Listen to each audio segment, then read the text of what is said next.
Hola, ¿cómo están? Buenos días. Bueno, mi nombre es Diana Fonseca, muchos ya me conocen, soy la profesora titular de la cátedra, ¿sí? Nos estamos encontrando en nuestra primera clase virtual, teórica, ¿sí? Vamos a continuar con las clases teóricas y con clases prácticas, hasta que la situación del país se normalice. Vamos a comenzar entonces a ver hoy la unidad 4, ¿sí? Del programa, que es el proceso contable, y en particular vamos a ver hoy la etapa de captación de datos, ¿sí?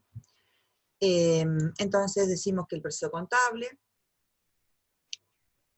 está vinculado a esa definición que vimos cuando comenzamos con el curso, ¿sí? Decíamos que la contabilidad es parte del sistema de información de un ente que luego de un adecuado procesamiento de datos, ¿sí? En la definición surgía esto, ¿sí?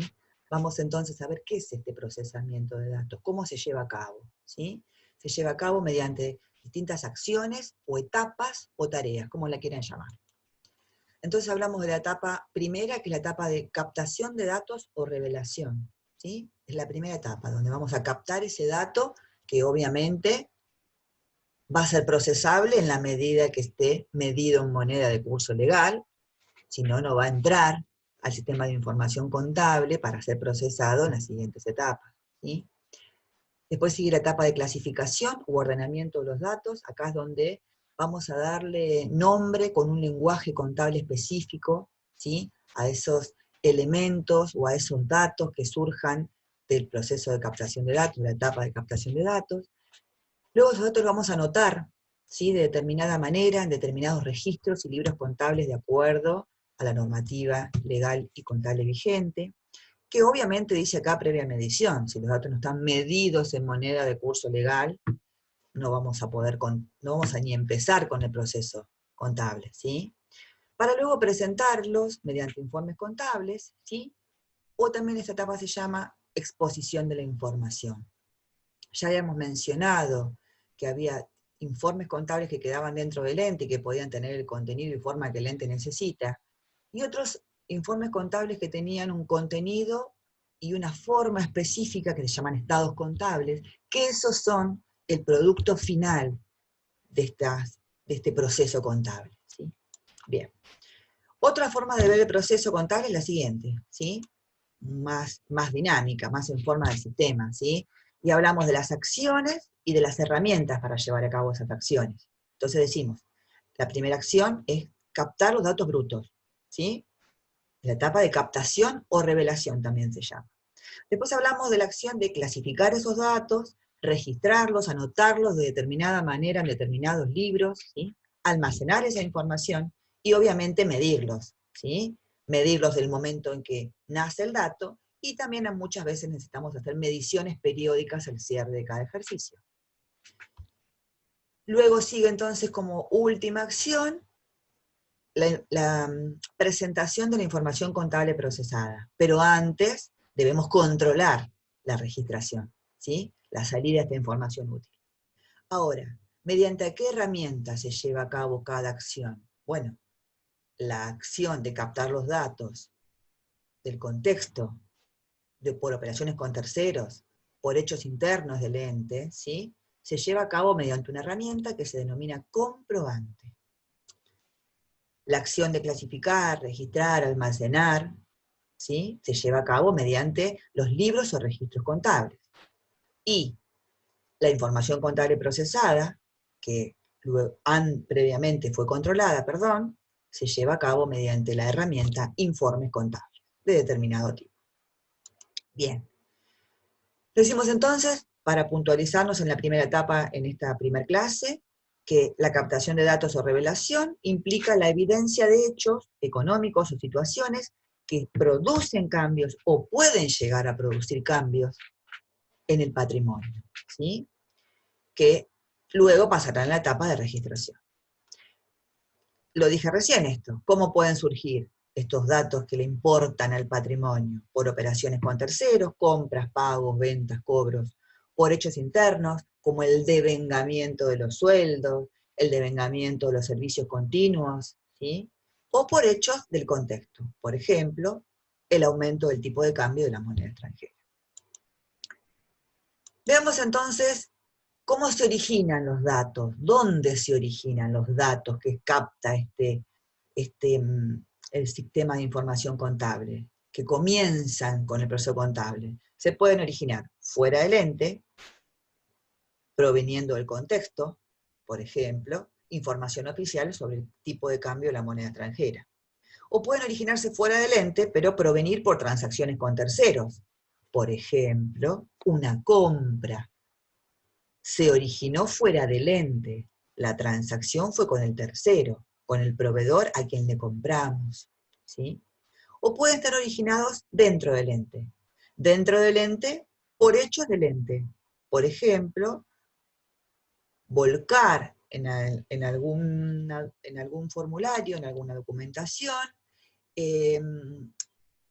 la planilla de liquidación de sueldos, ¿sí? Que va a estar respaldando el hecho económico del devengamiento de los sueldos. El ente lo va a hacer unilateralmente y no proviene por transacción con terceros, ¿sí? Pero sí puede ser del ente por transacciones con terceros. Y ahí tenemos el ejemplo de una venta, ¿sí? Una venta, el origen de los datos es dentro del ente, pero se perfecciona por una transacción con terceros. Bien, entonces decimos que a partir de la lectura de la documentación se pone de manifiesto los hechos que se inicia entonces en este caso el proceso contable. Muchas veces hay datos cualitativos que no se procesarán, que por supuesto sirven para la toma de decisiones, pero no entrarán en el sistema de información contable. Bien, ahora, ¿cómo se capta el dato de manera material? ¿Sí? Se capta mediante formularios estandarizados, ¿sí? Que son comprobantes rutinarios, repetitivos, típicos, ¿sí? Que sirven para operaciones del mismo tipo, ¿sí? Por ejemplo, para operaciones de compra, de venta, de pagos, de cobros, ¿sí? Y ahí están mencionadas las facturas, los remitos, los recibos.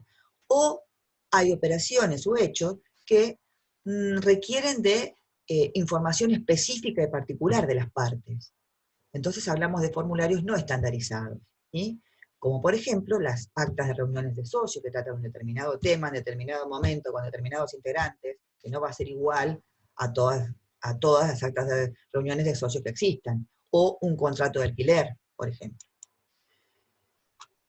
Cuando el comprobante es de tipo formulario estandarizado, tiene datos comunes a todos, como los que mencionamos ahí los ven, la fecha, quién lo emite, quién lo recibe. El que emite, sepamos esto, es el que confecciona ese formulario. Ese es el que emite, ¿sí? Obviamente el receptor es el que recibe, ¿sí? ¿Cómo se llama el formulario? ¿Qué cantidad de copias?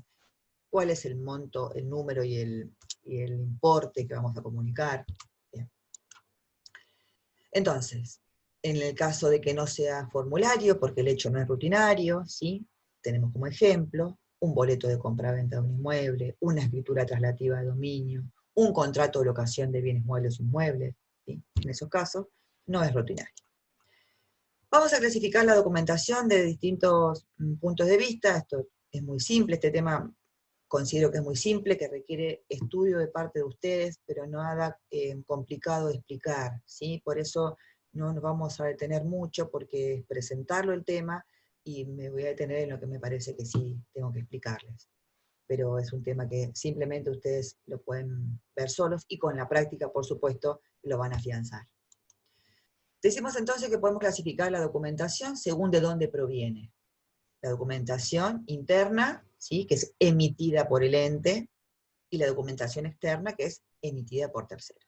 Si es interna, puede quedar como uso interno, como mencionaba hoy el ejemplo de la planilla de liquidación de sueldos, ¿sí? O es interna, pero es de uso externo porque es remitida a terceros, ¿sí? O externa, que algún tercero fuera del ente la emite y tenemos interacción con él por medio de transacción. Según las operaciones a qué se refiere esta documentación, hablamos de documentación que respaldan compras, que respaldan prestaciones de servicios, pagos, cobros, otras operaciones. Según la función contable, y acá nos detenemos un cachito, ¿sí? Un poquito, Esto está vinculado con la normativa contable y legal, y tenemos que saber que hay documentación que es base de registraciones, o sea, se conserva y se archiva en el ente y respalda la etapa posterior de registración, ¿sí? Y ahí hablamos de documentación, de la que estuvimos mencionando, formularios, de tipo formulario estandarizado, o de tipo no formulario porque no tiene información estandarizada. Pero también sepamos que hay documentación que no se conserva en el ente, que no es base de registraciones, pero que se utiliza y existe en la operatoria del ente. Y ahí estamos mencionando los medios de pago que el ente utiliza, como los cheques, las transferencias, y la promesa de pago, que se trata del, en particular, el pagaré. De acuerdo a si existe o no existe una documentación elaborada por el ente o por un tercero, hablamos de revelación explícita, cuando existe una documentación, por ejemplo, una compra, una venta, uno emite, el otro recibe, hay una transacción que está perfeccionada con terceros, o hablamos de revelación implícita, cuando el ente confecciona internamente un comprobante de tipo interno con el formato que sea necesario utilizar para respaldar alguna registración. En general, se denomina minuta contable a este comprobante que tiene múltiples usos y múltiples formas, ¿sí?, y contenido que el ente confecciona para respaldar hechos internos. Entonces decimos que esta herramienta comprobante surge un acto o hecho económico, que lo verificamos objetivamente, que contiene datos cualitativos y cuantitativos, y que se vuelcan en un formulario, y cuando eso sucede, este formulario pasa a ser comprobante. Acá volvemos a insistir, entonces, que el comprobante es una fuente de datos, ¿sí?, que es el instrumento material que revela la existencia de un hecho económico, por eso esta etapa también se la llama revelación, captación de datos o revelación. Y que cuando este hecho económico es registrable, el comprobante actúa como soporte de entrada al proceso. Cuando el hecho no es registrable, ¿sí?, o sea, no va a ser documentación fuente que respalde la registración, bueno, serán datos meramente aclarativos o informativos, que también servirán para la toma de decisiones, pero no entrarán al proceso contable. Vamos a ver la función de los comprobantes, y esto sí es importante, ¿sí?, está vinculado con eso que decíamos hoy en base de registración, ¿sí? Los comprobantes cumplen con funciones de índole contable y también de índole legal, ¿sí?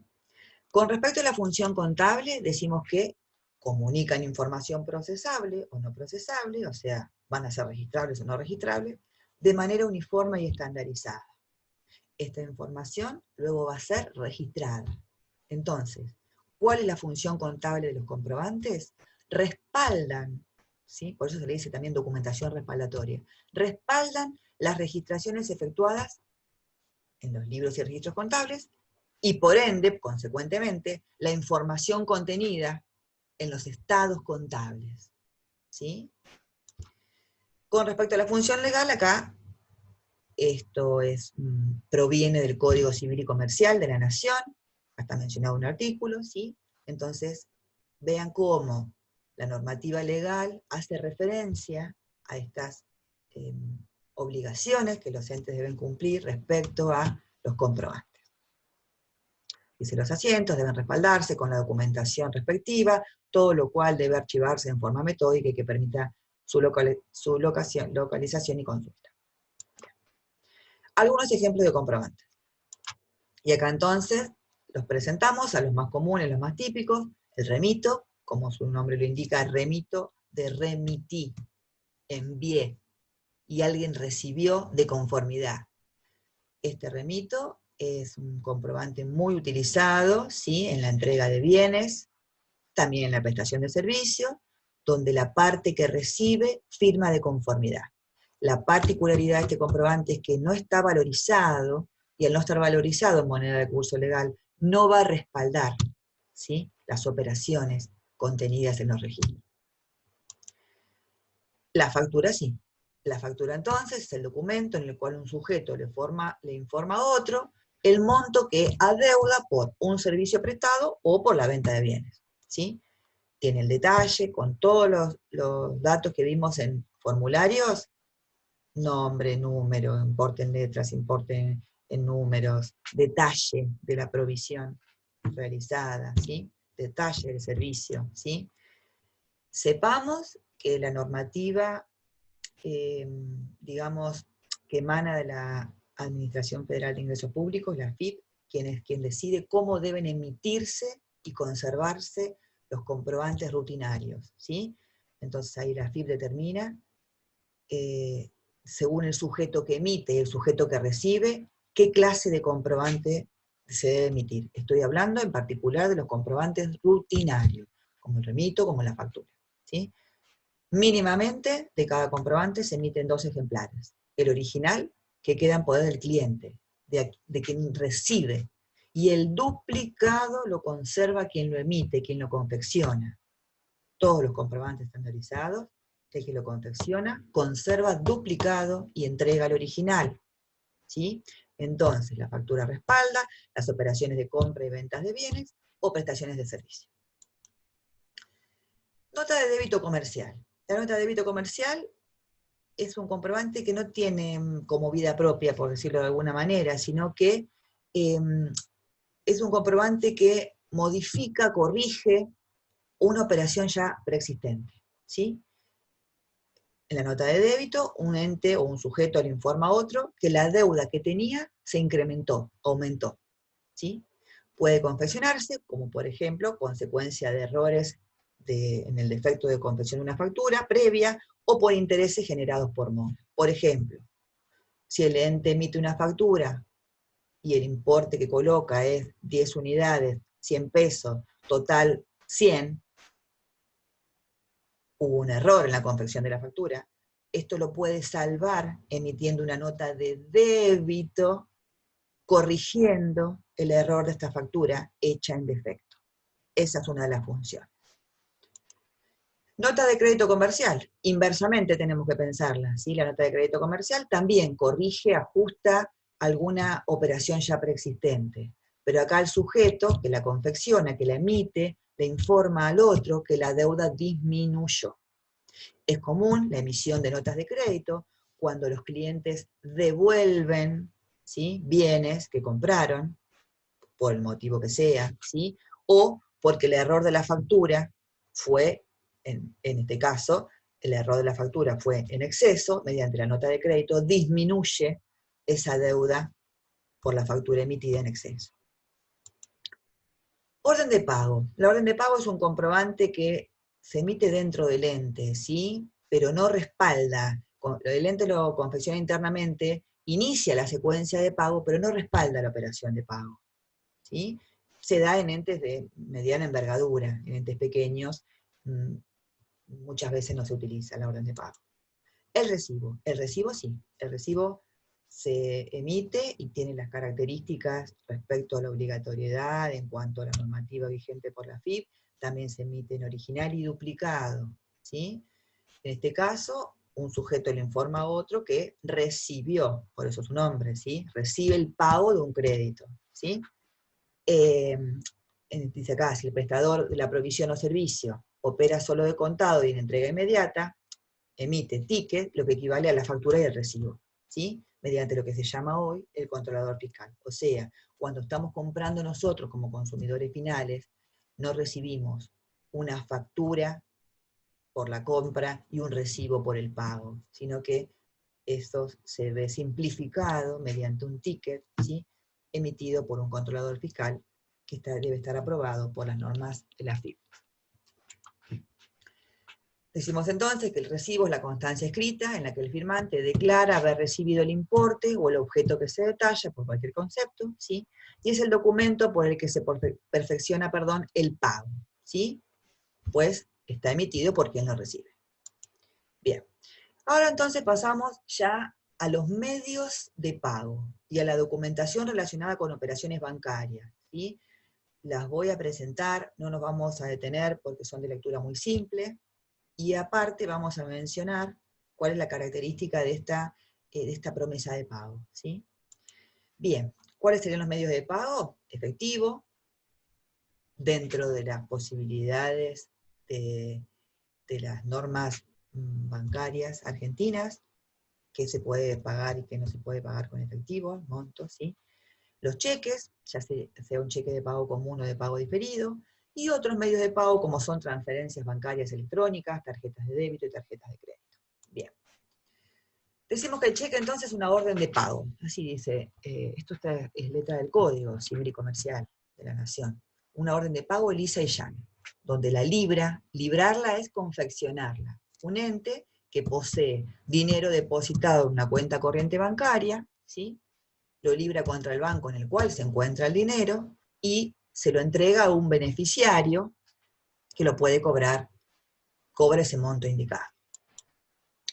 Entonces, en el cheque común tenemos al librador, que es quien lo emite y lo confecciona. Al banco girado es donde ese librador tiene depositados los fondos. El beneficiario, o sea, a favor de quien se extiende, que puede ser una persona determinada, puede ser una persona determinada con la cláusula que dice no a la orden, ¿sí? Esto significa que esta persona no lo puede transferir ese cheque, ¿sí? Con la cláusula no a la orden. O también, la forma de emitir un cheque es al portador sin indicar beneficiario.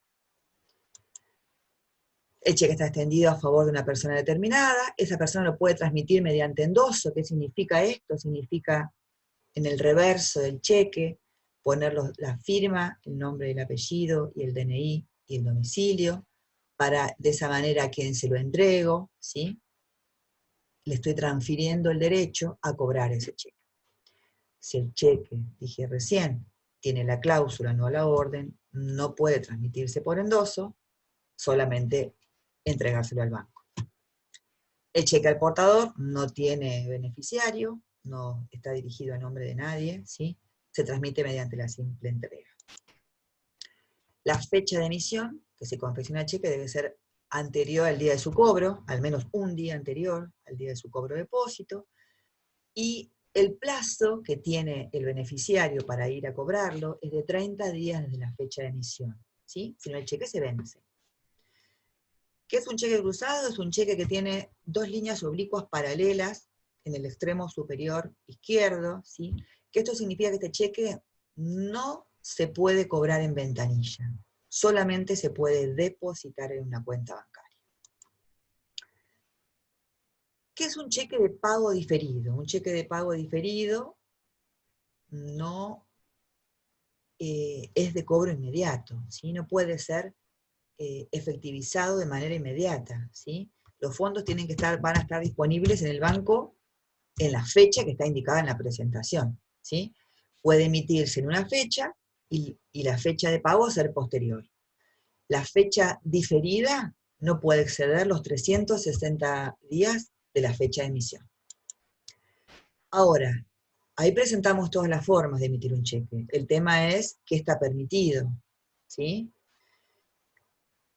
¿Cómo deben librarse los cheques hoy en día? El cheque común se puede emitir se emite a nombre del emisor de la factura y debe estar cruzado, ¿sí? Porque esto es por la ley de bancarización. Es la obligatoriedad de estar bancarizado, de que se deposite, que no se cobre en ventanilla. Y en el anverso debe decir para acreditar en cuenta. El cheque de pago diferido también se emite a nombre del emisor de la factura y también cruzado, o sea, para depositar. Ya habíamos hablado del cheque cruzado, qué significaba, y así lo debemos hacer, que se deposita. El cheque común admite un endoso, ¿sí? O sea, el beneficiario puede en el reverso poner sus datos y transmitirle el derecho a un tercero, ¿sí? El cheque de pago diferido admite 2 endosos, hasta 2 endosos. Bien, la otra modalidad entonces de pago es mediante transferencias electrónicas, bancarias, donde en definitiva va a estar explicado, pero bueno, esta transferencia hace que salgan los fondos de la cuenta corriente de quien la posee y se transfieran a la cuenta bancaria, caja de ahorro, cuenta corriente de quien sea el beneficiario. Y también están las modalidades que muchos deben conocer, porque deben poseer algunos, ¿sí? O sus familias, de tarjetas de crédito y de débito, ¿sí? Con la diferencia de que la tarjeta de crédito uno puede postergar el pago de sus compras, en cambio en la tarjeta de débito el momento en que el cargo o se quita el dinero de la cuenta es el momento inmediato, ¿sí? Bien, y ahora un detalle respecto a la documentación bancaria. Hoy hablamos recién de las notas de débito y crédito comerciales, de la operatoria comercial, ¿sí? Hablamos de que eran documentación que ajustaban o corregían una operación preexistente, una aumentándola, otra disminuyéndola. Acá vamos a mencionar la nota de crédito y la nota de débito bancaria, que si bien hoy en la actualidad no son de uso generalizado, salvo algún banco oficial que sigue utilizándolas, ¿sí?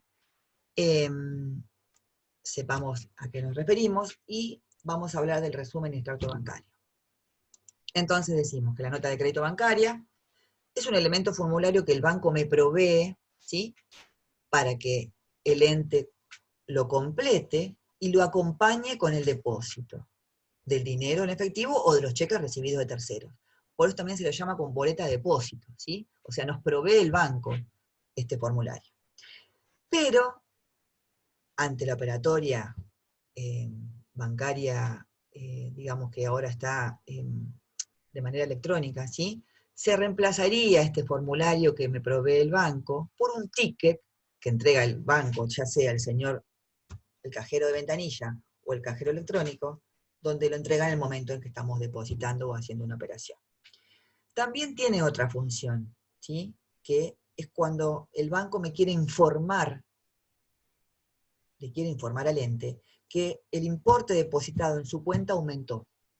El banco debería emitir una nota de crédito bancaria informándole al ente, por ejemplo, que le acreditó en la cuenta bancaria el importe de un préstamo que el ente solicitó. Esta función en la actualidad es reemplazada por la información que está incluida en lo que llamamos resumen o extracto bancario.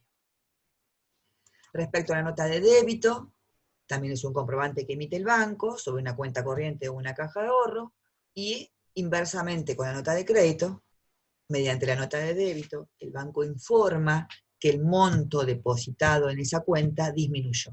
Por ejemplo, debería emitir una nota de débito para informarle al ente que ha cobrado, que ha quitado el importe de los gastos bancarios, ¿sí?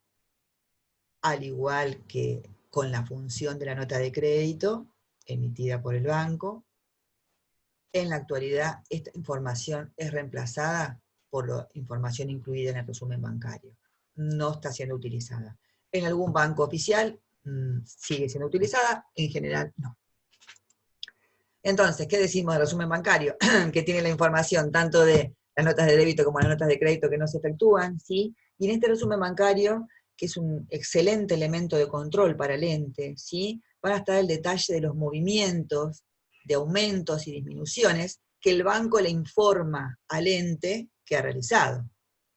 ¿Qué debería hacer el ente? Lo vamos a ver más adelante. Controlar que esos movimientos informados por el banco coincidan con los movimientos que el ente ha hecho con el banco. Por ejemplo, cuando ha entregado cheques, si han sido cobrados, o si ha recibido, ha hecho depósitos, si esos depósitos han sido acreditados en la cuenta, ¿sí? Bien. El banco entonces debería enviarnos, de alguna manera, hacernos conocer este resumen. Hay bancos que lo siguen enviando por correo postal, es común recibirlos por correo electrónico, y si no, también es común descargarlos desde el home banking del que tiene el ente de esa cuenta bancaria. Bien, nos quedó entonces de hablar un poquito de esta promesa de pago, ¿sí? No es un medio de pago, es una promesa de pago, ¿sí? Su nombre es pagaré. Entonces, mediante el libramiento de un pagaré, una persona que le entrega a otra y le promete el pago de esa deuda, ¿sí? Puede librarse a sola firma, donde el librador es la única garantía, o puede ser con garantía personal, donde si el librador no paga, hay un tercero que se haría cargo de esta deuda. Además puede contener la cláusula sin protesto, y esto significa que el beneficiario no necesita recurrir a un escribano público, ¿sí? Para protestar por la falta de pago, ¿sí? De ese pagaré en el domicilio del librador. Bien, ¿cómo seguimos entonces? Esta clase va a estar subida en la sección clases virtuales, como el resto de las clases virtuales que hagamos. Les aconsejamos, por supuesto, que sigan con la materia, sigan estando en contacto con nosotros mediante la U24, ¿sí? Se acerquen todos los días, porque siempre vamos a estar subiendo información, ya sea información para comunicarles algo o una próxima clase, o material. Están suspendidas las clases presenciales, no estamos en vacaciones, no son vacaciones, ¿sí? Así que les pedimos que transitemos juntos y con responsabilidad esta nueva modalidad de enseñanza-aprendizaje. Esto es, digamos, lo que nosotros ofrecemos desde nuestro equipo de contabilidad aplicada del sector turístico. Bueno, que tengan buenos días.